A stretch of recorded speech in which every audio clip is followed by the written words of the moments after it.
Hello there. Today's video is on CSS and it's on borders. So I've got this simple page with a paragraph, and that paragraph is inside of a div. There's actually the HTML for it. So let's go ahead and open this guy up. So let's go ahead and start doing a div, curly brace, and we're going to do a border, and we can do all this in one CSS property, one declaration, by doing a size of, say, 10 pixels, a style of solid, and a color of black. So save that. Let's put a little padding on this guy.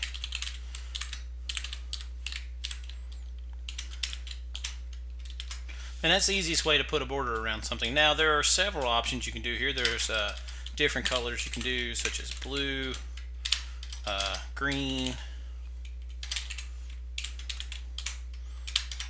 yellow, lots of colors. Or you can actually do a hex code, which is going to end up being hashtag and then however much red that you want in there, however much green you want in there, and however much blue you want in there. And it combines those three colors to make, well, since there's nothing on these guys, it's going to make black. And if you make a, it's going to be white. These are numbers. Yes, the F's do stand for numbers. This is a hexadecimal code. It's a base 16 counting system. Basically, like our own decimal counting system, it goes from 0 to 9. And then once it hits 9, it's got 6 additional numbers of A through F before it hits 10. So you can have 1A, B2, and EE. And that'll make a completely random color. If you want more colors, you can actually go to colorlovers.com. It's a great website for colors, but go on your own time, not on my video. What if you want to get more specific? Say you have this property that's assigned to all divs and you want to change one of those parameters on one of your specific divs. Well, there are divs, there are specific tags you can do. So let's do a style equals open quote, and we're going to do a border width of 40 pixels, semicolon, save. Oh, thank you Sublime for the notice. And refresh. Oh wait, there we go, there's a bigger width of 40 pixels. You can also do a different border colors, border color of green. I forgot my semicolon there, but you get the idea. Green. You can do also border style.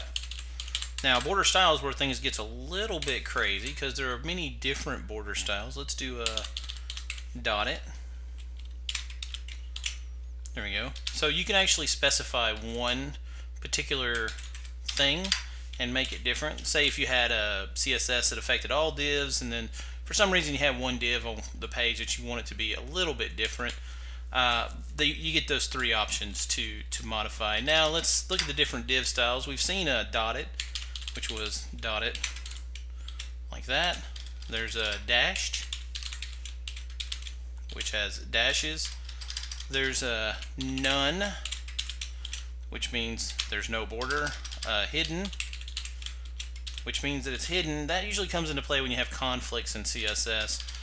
Inherit means it'll inherit whatever its parent item is doing.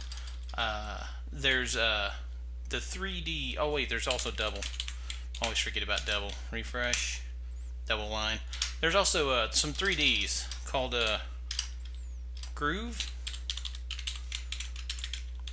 3D effect. There's ridge, which is also a 3D effect. Inset, which makes the div look like it's sunk in, I guess. And outset, which is made to make the div look like it's popping out of the page. Let's put a bigger width on here. Border of 30 pixels, and let's do a different color. Just go for black. There you go. So 3D effects that are available on here, and let's look at the inset. Now it's a little larger.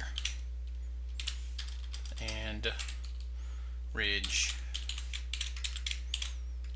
There you go. So, 3D effects, whatever you may want to do there.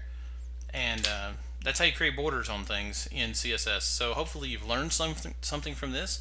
There were 4 tags here. There were border width, border style, border color, and then just the plain border declaration. So there you go. Thank you for watching. If you've enjoyed the experience of this tutorial, why not share it with your friends?